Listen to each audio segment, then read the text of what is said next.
வணக்கம் நேயர்களே. இலங்கையில் பசுத்தோல் போர்த்திய புலிகளாக செயற்படுகின்றார்கள் சிலர். மதச்சார்பற்ற நடவடிக்கைகளை மேற்கொள்ள சிலர் துணிகிறார்கள். சிலர் நாட்டினுடைய தேசிய கொடியையே மாற்ற நினைக்கிறார்கள்.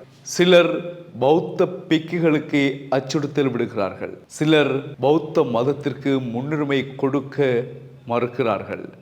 இந்த குற்றச்சாட்டுக்களை முன்வைத்தவர் யார் என்பதை விட யார் மீது குற்றச்சாட்டை முன்வைத்திருக்கிறார்கள் என்றால், இப்பொழுது ஜனாதிபதி தேர்தலில் போட்டியிடுகின்ற முக்கியமான வேட்பாளர்கள், குறிப்பாக ஜேவிபி தலைவர் அனுரகுமார் திசாநாயக்க, ஐக்கிய மக்கள் சக்தி சார்பில் போட்டியிடுகின்ற சஜித் பிரேமதாச, அவர்களுடன் மக்கள் விடுதலை முன்னணியையும் விட்டு வைக்கவில்லை குறித்த நபர். அவர் யார், எந்த சந்தர்ப்பத்தில், மேலும் என்ன சொன்னார் பார்ப்போம் செய்தியை இந்த காணொளி வாயிலாக. வருகின்ற 21ஆம் தேதி இலங்கையினுடைய ஜனாதிபதி தேர்தல் இடம்பெறவிருக்கின்றது. தேர்தல் பிரச்சார கூட்டங்கள் மும்முரமாக நாடெங்கிலும் இடம்பெற்று வருகின்றன. வடக்கு கிழக்கிலும், குறிப்பாக வடக்கின் யாழ்ப்பாணத்திலும் தேர்தல் வேட்பாளர்கள் வருகை தந்து பிரச்சார கூட்டங்களையும் மக்கள் சந்திப்புகளையும் மேற்கொண்டு வருகின்றார்கள். இந்த வகையில் கொழும்பில் இடம்பெற்ற ஒரு மக்கள் சந்திப்பில் ஒரு சூழலியலாளர் பகியங்கல ஆனந்தசாகர தேரர் சொன்ன விடயம் என்னவென்று சொன்னால், அனுரகுமார் திசாநாயக்க அவர் பௌத்த மதத்திற்கு முன்னுரிமை வழங்குவதாக தெரியவில்லை. நாட்டினுடைய தேசிய கொடியையே அவர் மாற்ற முனைகிறார். அவருடைய தேர்தல் பிரச்சாரத்தில், தேர்தல் விண்ணப்பத்தில் இந்த விடயம் தெளிவாக குறிப்பிடப்பட்டிருக்கிறது. என்னவென்றால், பௌத்த மதத்திற்கு முன்னுரிமை வழங்கப்பட மாட்டாது என்று. அது மட்டுமல்ல, ஐக்கிய மக்கள் சக்தி சார்பில் போட்டியிடுகின்ற சஜித் பிரேமதாச சொல்கின்றார், மதச்சார்பற்ற நாடாக இது இருக்க வேண்டும், எந்த மதத்தையும் தூக்கி பிடிக்க முடியாது என்று. அதே போல அனுரகுமார் திசாநாயக்க என்னமொன்றை சொல்லுகின்றார். என்ன சொல்லுகின்றார்? பௌத்த பிக்குகளுக்கே அச்சுறுத்தல் விடுக்கிறார். ஆனந்தசாகர தேரர் இதையெல்லாம் சொல்லியிருக்கின்றார். அது மட்டுமில்லாமல், மக்கள் விடுதலை முன்னணியினர் பசுத்தோல் போர்த்திய புலிகளாக நாட்டில் செயற்படுகின்றார்கள். இந்த கருத்துக்களை கொழும்பில் ஆனந்தசாகர தேரர், ஒரு சூழலியலாளர், சொல்லியிருக்கிறார் என்றால் இதன் பின்னணி என்ன? அவரால் இலக்கு வைக்கப்படுகின்ற அனுரகுமார் திசாநாயக்க, சஜித் பிரேமதாச, இவர்களை குறிவைத்து அவர் கொழும்பில் மக்களை திசை திருப்பும் காரணம் என்ன? என்ன நோக்கம்? எல்லோருக்கும் தெரியும். மக்கள் மத்தியில் சந்திப்புகளை நடத்தி தங்களுடைய தேர்தல் விஞ்ஞாபனங்களையும், தாங்கள் ஆட்சிக்கு வந்தால் என்ன செய்வோம் என்றதையும் சொல்லக்கூடிய வேட்பாளர்களை திசை திருப்பி என்ன நோக்கத்திற்காக இவ்வாறான குற்றங்கள் சொல்லப்படுகின்றன?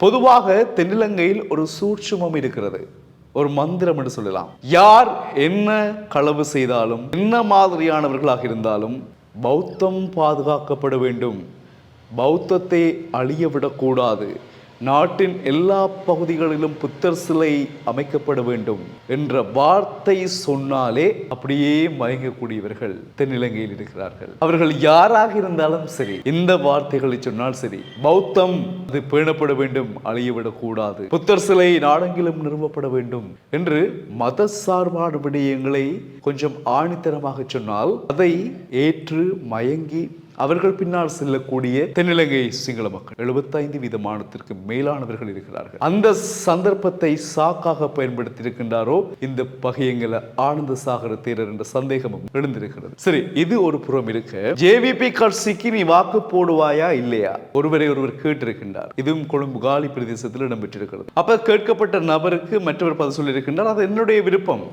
எனக்கு விருப்பமானவருக்கு நான் வாக்கு போடுவேன், அதையெல்லாம் நீ யார் கேட்கிறது? உடனே ஹெல்மெட், தலைக்கவசம் போட்டிருந்த நபர் அந்த தலைக்கவசத்தை கலட்டி அடிச்சிருக்கிறார். என்ன நீ போட மாட்டேன்ற? நான் சொல்கிறேன், இவருக்கு தான் போடு, அனுரவுக்கு போடு வாக்கு, ஜேவிபி தான் இந்த ஆட்சி அமைக்கணும், போடுறியா இல்லையா? எனக்கு விருப்பமானதான் நான் போடுவேன். திருப்பி அடித்து ஆபத்தான நிலையில் அந்த குறித்த நபர் கிராப்பிட்டிய வைத்தியசாலையில் அனுமதிக்கப்பட்டிருக்கின்றார்.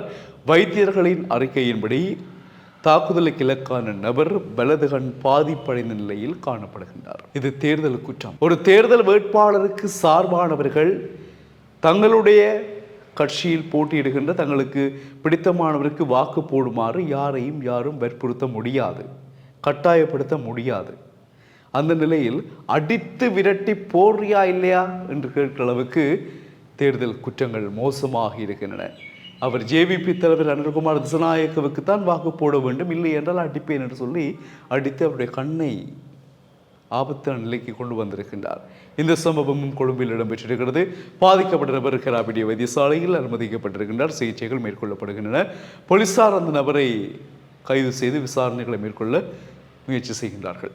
இந்த செய்திகளோடு நாங்கள் இணைந்திருந்தோம். பாருங்கள், தேர்தல் குற்றங்களும் தேர்தல் தொடர்பான வேட்பாளர்களின் விஞ்ஞாபனங்களையும் குழப்புகின்ற நடவடிக்கைகளும் தென்னிலங்கையில் மிக மிக மோசமாக வேகமாக இடம்பெற்று வருகின்றன. தொடர்ந்து இணைந்திருங்கள் டியூப் தமிழுடன். செய்திகளுக்காக வணக்கம் உறவுகளே.